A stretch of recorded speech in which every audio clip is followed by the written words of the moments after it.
Pozdrav.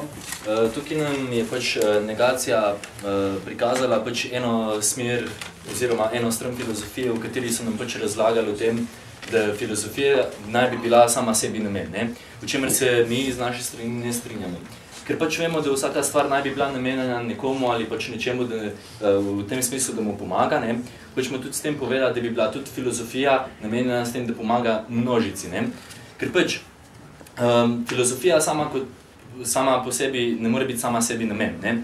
In mi hočemo, da bi bila tu uporabna veda in pač, kjer imamo pač tako prepričanje, vedno vemo, da se pojavi vprašanje razumevanja filozofije, ne?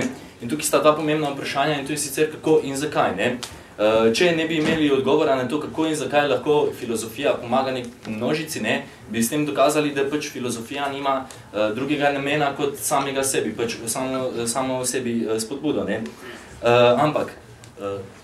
Ni nujno, da gre za namennost samemu sebi, lahko gre samo za problem tega, da ostali še se ne zavedajo relevantnosti nekega vprašanja. Ja, ampak a ni prav v tem pomen, da mi pokažemo nekaterim ljudem, da obstajajo še druge stvari in drugi načini, na kateri bi jih lahko lažje rešili pač nekatere probleme oziroma nekatere situacije, kot jih imajo tudi s pomočjo filozofije, ne?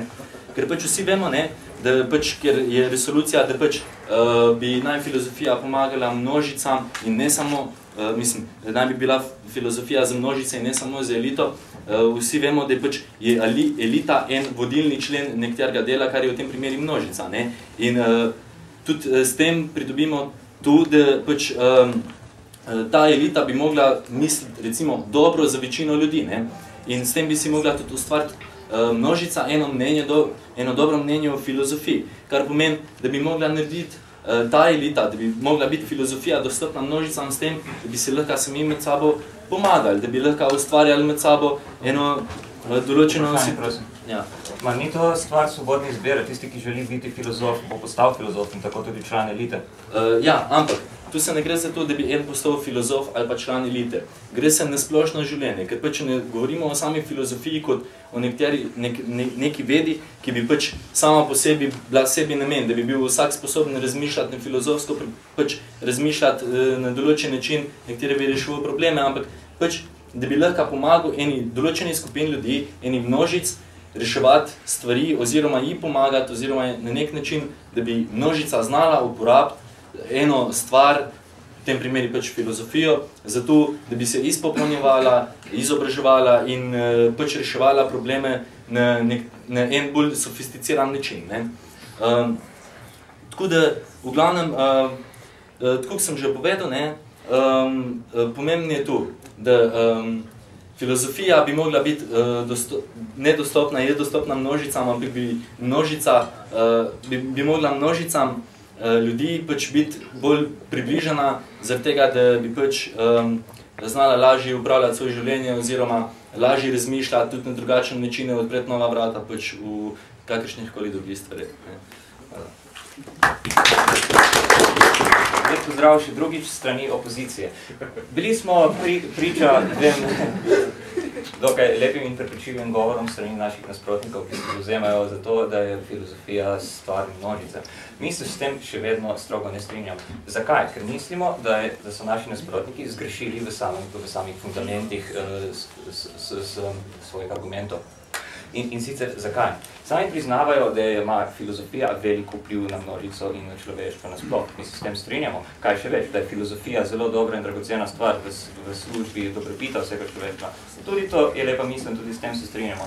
Vendar je pa dejstvo, da je skozi vsa obdobja nosilec filozofije bila vedno elita. To so bili vedno intelektualci, ki so se sami iz svoje lastne želeli znanja, skratka filozofije, želeli so si filozofirati, zaradi tega so postali filozofi in tudi posledično to, kar imenujemo intelektualci oziroma člani elite. In tako, samo tako so lahko vplivali naprej na družbo.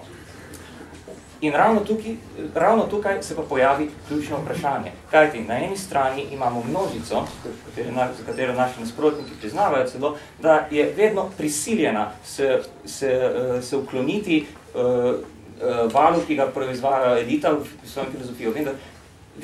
Vendar ravno to je problem. Množica to čuti kot prisilo, kakor je vzpostavil že moj sogovorec, Na drugi strani pa elita v sebi čuti pristno željo izvajati filozofijo. Zaradi tega, drago občinstvo, je filozofija primarno mora biti in jasno namenjena eliti, kajti ne more biti namenjena nekomu, ki se v sebi resnično ne želi filozofirati. To je nesmiselno. Vprašanje, prosim. Je filozofija še vedno enotna veda ali se je razdelila med ostale vede? Filozofija sama po sebi kot filozofija. Žal danes filozofi med sabo se ne morejo ravno, se ne zmenijo, kaj je filozofija, vendar...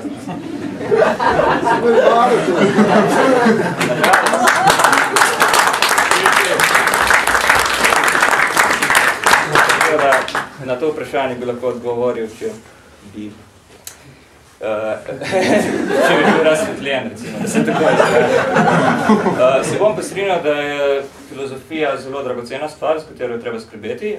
In vprašanje. Sotrajne, hvala. Ki služi dobrobit vsega človeštvu in ravno zaradi tega je treba skrbno premisliti, komu jo bomo dali v roke. Ali nekomu, kot sem že prepovedal, ki si jo ne želi, ali nekomu, ki si jo resnično zasluži. Skratka, vprašanje. Prosim. A pa vi mislite, da morajo biti filozofi ljudje, ko se odločajo o tem, ali bojo to dragoceno delili med veliko ljudi ali pač med samimi seboj? Jaz nič ne mislim, da se mogla deliti na tak način, kako ste ga vzpostavili. Filozofija je dragocena samo po sebi, je pa na stvari posameznika, ali to zna izkoristiti in se to znanje pridobiti sebi, ali pač ne. Čas. Še povedal. Skratka, zaradi tega bi rad zaključil, da je treba tehtno premisliti, komu se da v roke, komu se zasluži.